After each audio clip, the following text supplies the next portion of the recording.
What's up? This is Faith Over Breakfast with Eric Siepen from the Village Church and Andy Littleton from Mission Church. And we just finished up a conversation about just the coronavirus and how we're going to deal with that. And how we're thinking about it and engaging with it. And yeah. Here in sunny and 70s Tucson, Arizona, which hopefully gives us a little bit of a shelter from it. But man, it's been a wild day. We recorded this right after the Tuesday morning press conference. Yeah. So we had we didn't really talk much about that. No, we didn't. But we had all the updated info. We did. We were all updated. In our minds. I mean, yeah. Well, thanks for tuning in and enjoy. Yeah, enjoy.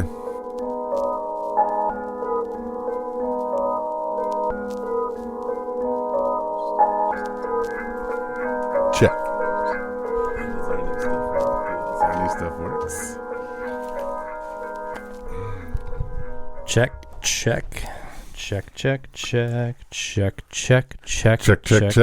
Welcome. Check. Am I loud enough? You're fine. I can hear. I mean, okay. I'm adjusting myself in the headphones, so you're good. Hey, what's up? Hey, welcome, listeners. Look at that, the red glow. We even have viewers. Yeah, we have viewers. And Eric. Hey, it's good to see you.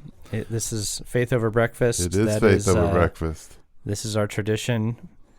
You've got your Starbucks coffee hidden somewhere. I've got mine. I ate at home because that seems to be the way to do it smarter now. Thing to do. Yeah, so. I mean, have Tucson restaurants completely shut down? No, not yet. They have not.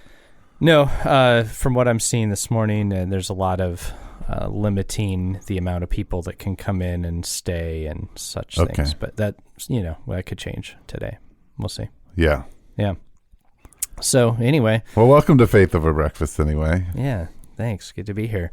It was pretty wild because last week you mentioned to me that the coronavirus stuff sounded worse than we thought. This was Tuesday. If you're thinking about last week, he was listening. If here we are in and the weird thing 2 of it. If they're listening to our podcast right now, like our other podcast, they'll hear us talking a little bit about it. Just a little bit, because we just posted that. So our podcasts, of course, come out a little bit late. Maybe we want to share this one sooner. Well, and this one is live right now, and then live. We'll post it hopefully by the end of the day. Yeah.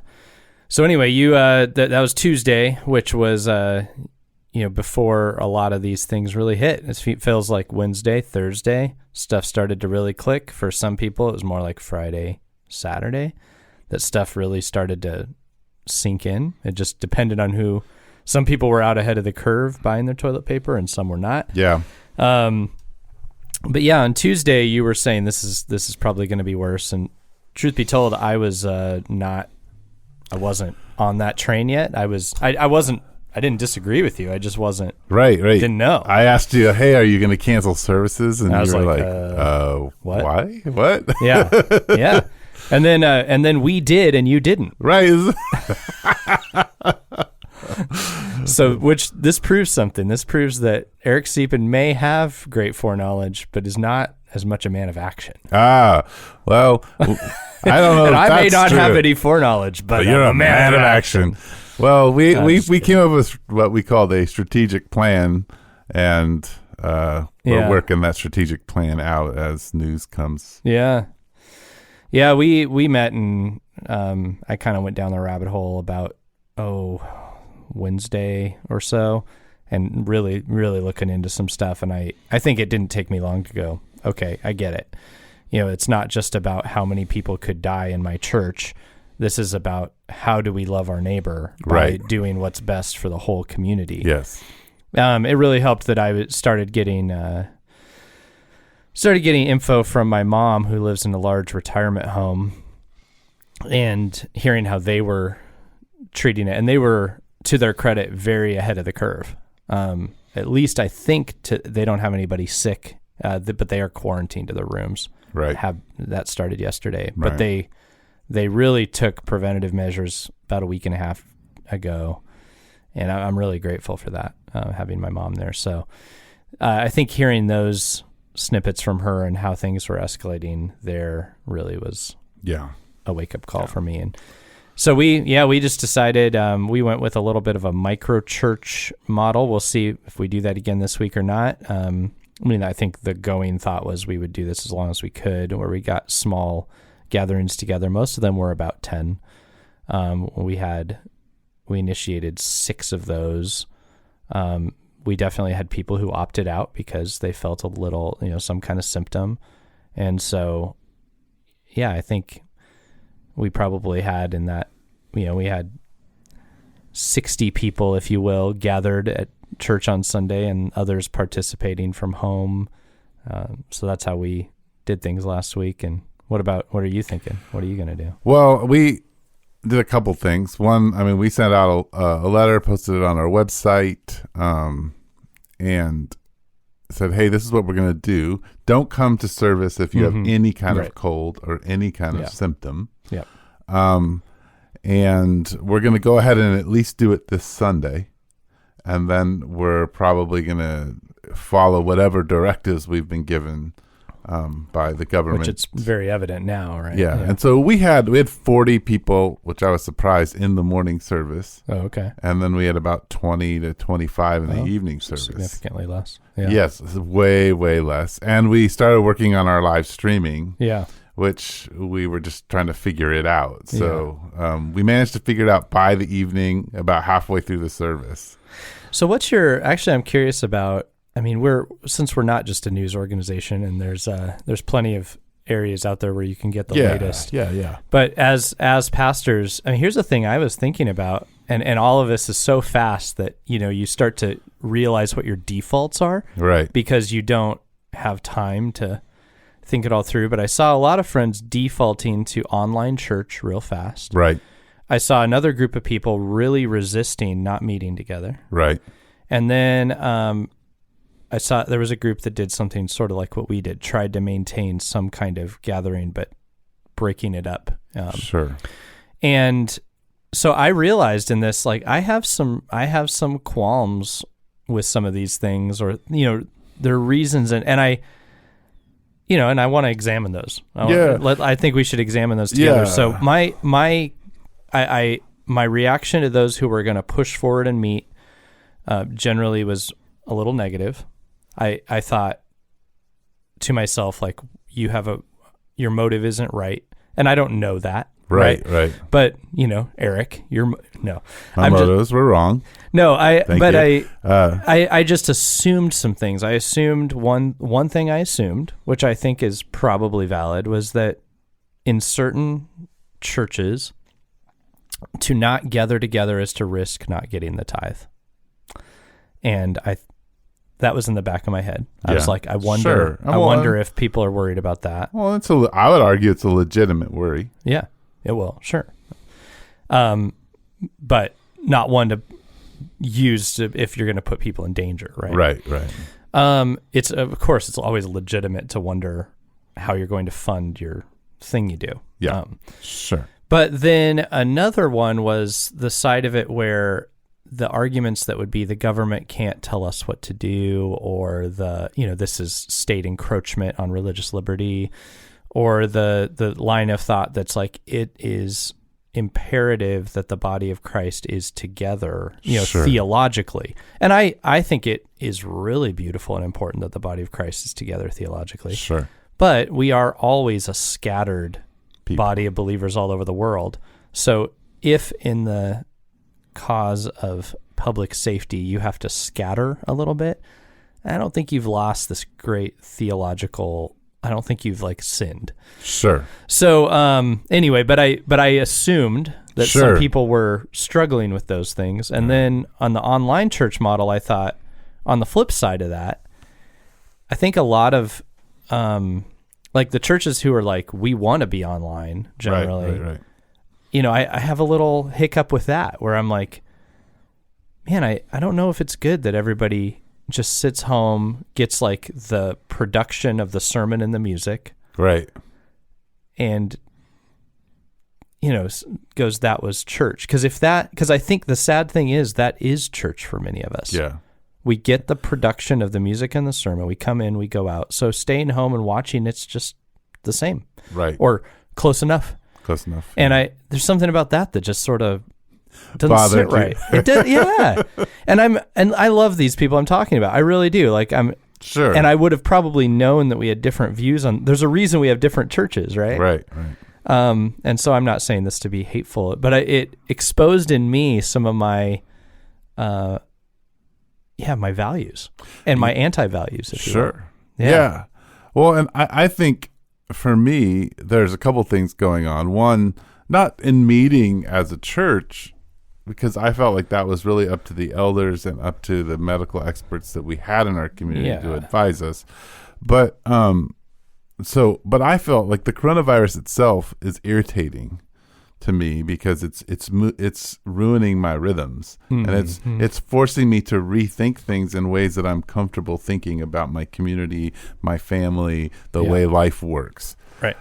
I think the prevailing reason for us to meet this last Sunday was probably because, I think I know it was because, hey, this could be our last meeting. We want to touch base. We want to get some information out. We want to work some kinks out of whatever we've got to do. Yeah. And so we did that. And I think getting people settled with that idea, and particularly, asking people to stay away from it all. The irony, if they were sick, the irony of it for me was that I was speaking on the liturgy of our church and the importance of liturgy and the importance of gathering together and the impact that has to counter. And that was just world. Where you were. That was where we were. Interesting.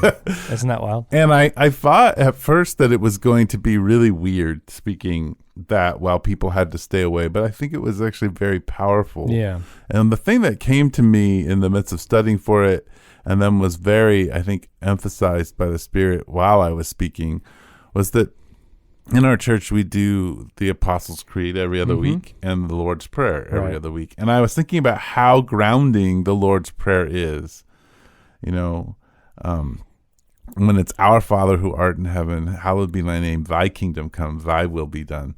The beginning of that prayer is so like almost it takes an offense to you in a sense to pray that you have to reorient yourself because, and so with what's happening in our culture where I think now we heard 15 days and I think that this is going to take a little longer than 15 days. In our circles, I'm saying, in the Wuhan province, it took about 4 months for the curve to decline. And, yes. And I've been working on that assumption. Yeah. Most people are saying, because certain regions of the U.S. get very hot, that it may change different. Like maybe in Arizona, we'll have a little bit more freedom of mobility, earlier than everybody else. But yes, it's going to take more than 15 days. I've been telling people, and I'm not an expert, but everything I've been reading, you're talking at least 4 to 6 weeks, maybe 6 to 8 weeks. Yeah, that's like a good. Yeah, that's if we're out ahead of the curve, and yes. we don't really know because here, my wife works in a hospital, and we have to send tests out at the moment. But the last we heard, I don't know if this last news conference changes anything, but the last we heard is we were a couple weeks out from being able to test here in town. Right. So we don't really know where we're at. We're getting cases. We have someone in our church has been tested now. And a friend of ours, church, has one of the cases as one of their community members. So, it might be more spread than we think. Yeah, well, I think it is. I'm sure it is. You and I are interacting with people who have the coronavirus.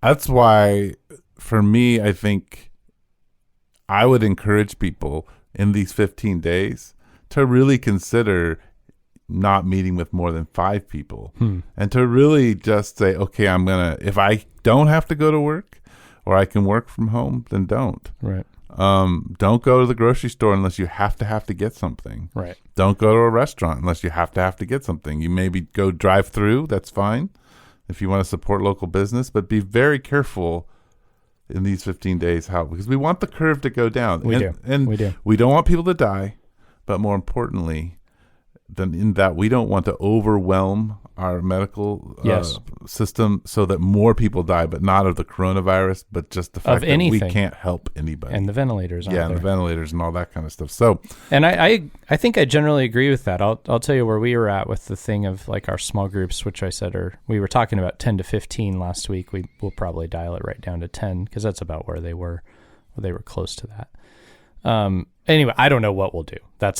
We haven't met and talked about this yet. But part of what we were thinking was those people, this is as of last week, on Wednesday and Thursday are when most of our small groups meet. We'd all just met.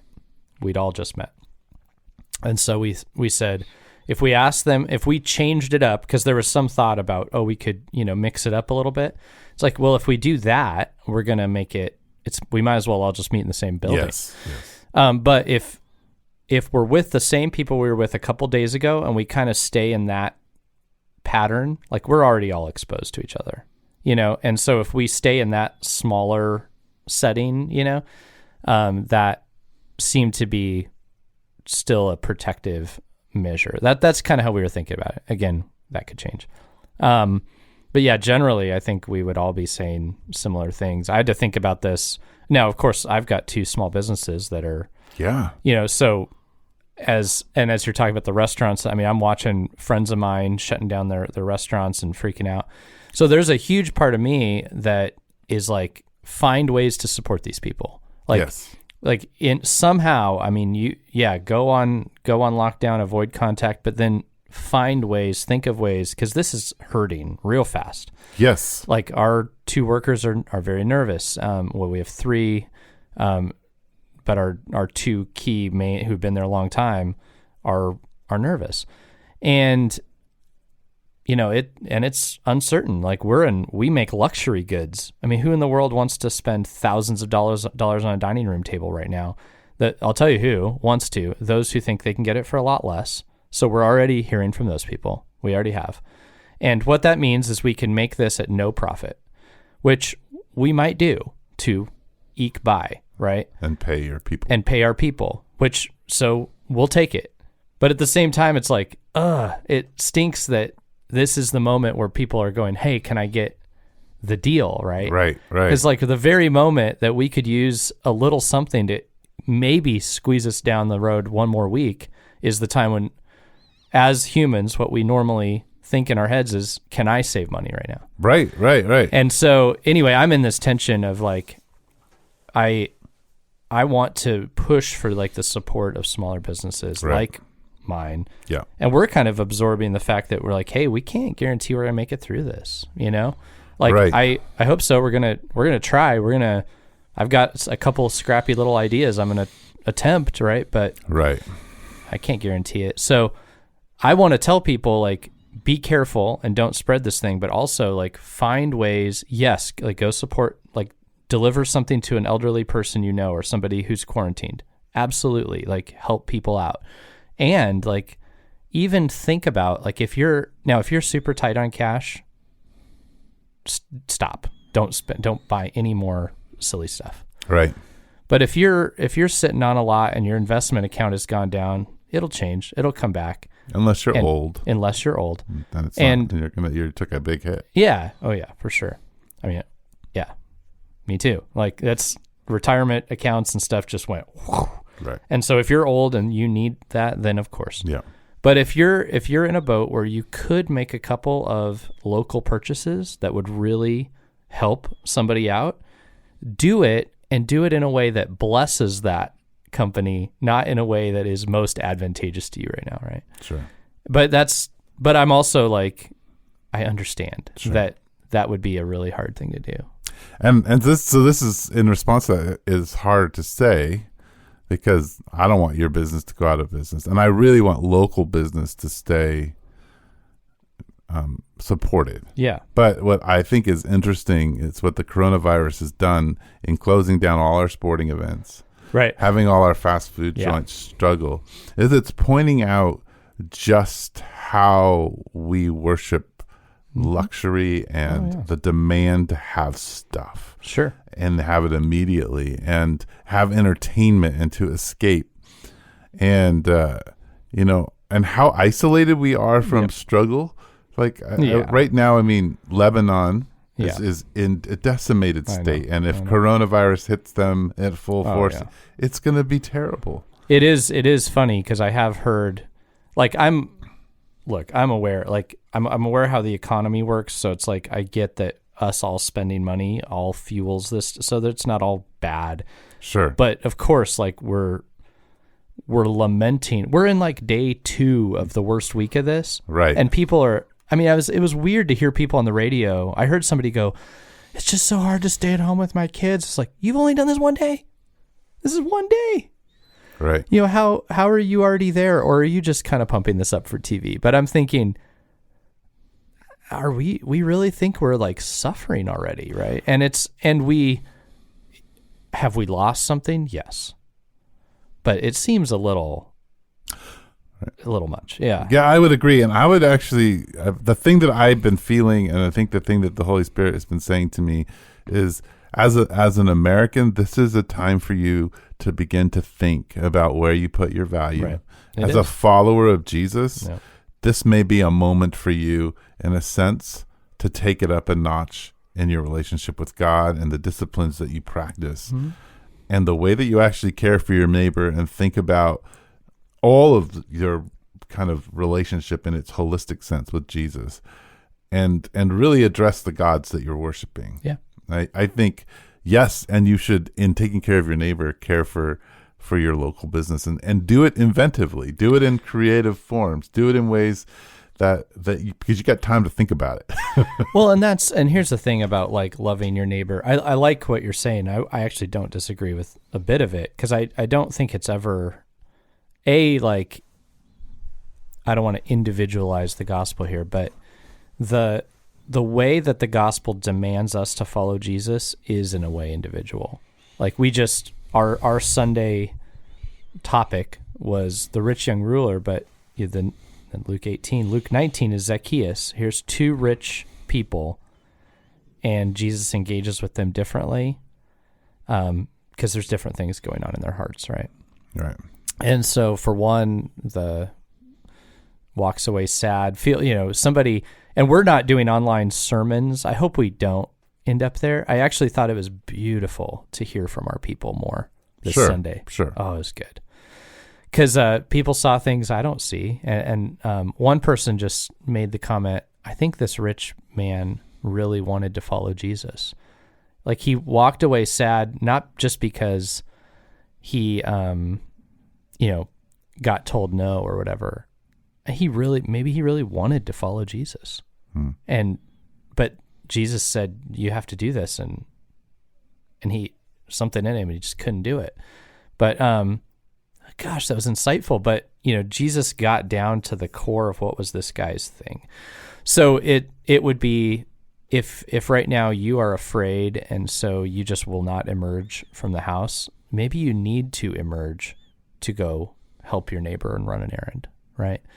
But on the flip side, maybe if you are kind of like carefree and, maybe you need to stay home way more than you're comfortable with, right? Yeah.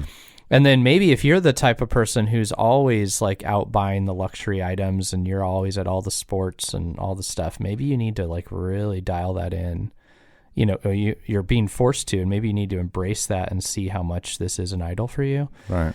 But then maybe if you're the one who's always you have plenty of money in the bank and you're always trying to get the best deal to just always keep a huge pad in the bank to make you feel secure, maybe you need to step out, pay full price for something from somebody locally right now to like exercise that I can support others with my money. It's not just about me. So it's like, I feel like Jesus's call to us. Sure. Yeah, I think we have to examine ourselves and ask, what is it? And that's the hard work, and that's what's hard to do without community, right? Yeah, it is. I would add to all those nice lists of things is that take some of this time and get on your, as my dad would say, get on your belly, and begin to pray and begin to listen. Yeah, absolutely. Because no matter what. Because I think it's important that we prepare ourselves spiritually for whatever's to come. And I think this is at a moment when you can say, okay, maybe I need to do this. I need to engage in maybe some ways I haven't engaged. And so if it's ever been obvious that we're not in control, yes, here it is, right? Yeah. Yeah, and it's a big deal. And we're so mad at everybody who doesn't have this under control. Yes. Yeah. And I would encourage you, if you're a follower of Jesus and you are going to church, that you try to support your leaders. That you think about where they are and how they're trying to lead and how they're trying to shepherd. And this is going to be a hard moment for them because they're not able to be in touch with you in the same ways. And they're going to be trying different modes of doing that. And to try to honor that and engage with those, I think, is important. Yeah. To help your community be connected, because we do need community in this process. And here's just a practical one. Yeah. You're talking about going out. If you have extra toilet paper, go knock on your next door neighbor's door and say, hey, do you need some extra toilet paper? Right. Because I think there's a lot of people in your neighborhood thinking, I need some extra toilet paper. And if you've got a lot of it, you should probably distribute some. Well, and as a recipient of this, I will say that means a lot because we were not on the front end of this curve. Neither were we. Yeah. And so now we have our neighbor he works in online fulfillment at Walmart. Nice. So I texted him and I said, when do the trucks come? And he was like, look, man, I'll just get you some. And he texted me back and was like, the people figured out when the trucks come. There were hundreds in line at the exact, an hour before our trucks show up. Right. He's like, these people figured this out. And it was a zoo. And he could only get himself and us one pack. Wow. One decent size pack. Right. But his willingness and thoughtfulness to do that for us was huge. I mean, I think it meant a ton. So yeah, do that for one another. I don't know, but I know our church is trying to collab with some people to see if there's something we can do about some of that, the toilet paper stuff. Right. Right. I think we're also very curious about finding ways to run errands for people. So, there's a lot of logistics. I was thinking about the weird thing is like we're going to be sort of seeing each other less, but from the church staffing end of the spectrum, this just got way more complicated. It did. It got a lot more complicated. Even last week, I'll just say my emotional time investment, the impact it had on my family was significant. Yeah. It was for my family too. Yeah, because I'm trying to figure out what does this mean? How do we lead through this? How do we engage? Where in the world do we go with this? Yeah. And even though it wasn't like, oh, daddy's out at church speaking, it was like Daddy's brain is somewhere else. Daddy's brain is cranking. Yeah. Yes. Totally. And it was. And that along with the other, because then, guess what? We had people in crisis last week too. And it's like, that's right. You have to engage with that. That needs to still, like, these are like the key things that the pastor does. And those things still happen. And interestingly, happened slightly more last week. Yeah. Well, because people's stress is up, which I would like to talk about for a minute, because I think one of the things that happens when we as a culture have an anxiety producing event is that whatever choices we make, we're not making them thinking in a rational state. So we tend to be thinking either out of our fear, and so we get very aggressive, or we're going to isolate, or it feels very overwhelming to us. And so whatever we're thinking about, and the fear that we're kind of conversing with, we need to know we're not completely thinking straight, and that's why I think this moment where you can find a different connection with God that might be transformative to your whole life, because Jesus tells his disciples, the peace that I give you is not the peace of the world. Right. And that peace is a peace that really is about the anxiety that you have, because the world says there's a way to control everything so that you can be at peace, and you can negotiate, the lack of conflict in all different areas, where Jesus is like, no. If you give me your burden, I will give you peace. And right now, amidst whatever conflicts you may face, right? Because in the world you will have trouble. Exactly. Yeah. So Corona-19, or I'll probably get killed for this here from my family, but as we call it, the Roni. This disease is our burden. Yeah. And it needs to be given. The anxiety it produces, it needs to be given to God. And that's a process. But it happens when you begin to have a dialogue with God about what you're experiencing. I think a lot of people are feeling the anxiety, and then I think there's a group of us who aren't feeling enough. Like, do you think that's true? I mean, who are... Well, I think it's a way we deal with our anxiety. Coping mechanism. It's a coping mechanism. We say, Sure. it doesn't matter. It's okay. Because then if we actually think about the consequences that might be there, right? I agree with you, yeah. Then we have to deal with this. But I'm saying, like, if that's your coping mechanism, like, bringing that to the feet of Jesus. I agree. Yeah. Well, a serious skepticism. I think we live in a culture of skeptics. Yeah. And so we don't believe anything that anyone says ever. And on Facebook, I've read just constant posts about, well, this is this. It's like this. Why didn't we have these reactions when this happened? Why didn't we? I'm like, guys, like, this is not helpful. Yeah. And my whole thing with our church too was, look, I don't really know. I don't. And actually, I heard a little snippet of something Mark Dever said that was really helpful. He just said, this isn't your lane as pastors, as leaders, even as believers. Right. You don't know anything about infectious disease. So listen to those who do. And anyway, I agree. I don't know anything about infectious disease, nor do I want to be honest. So that's where, I've kind of gone like, I don't know what is really best. So I just need to like listen. And then my line of thought with our church was, if it turns out in a few weeks that this whole thing just blows over and we look back and go, ha ha ha, we all could have met. It didn't, this was a silly choice we made. I'm fine with that. I can totally live with that. I am too, because that means people didn't die. Right. And we participated, or at the very worst, it was all just a big mistake and overreaction. Sure. And we stayed home. Oh, well, that's fine. Now, on the flip side... So there's an economic issue and all that. Yeah. But on the flip side, you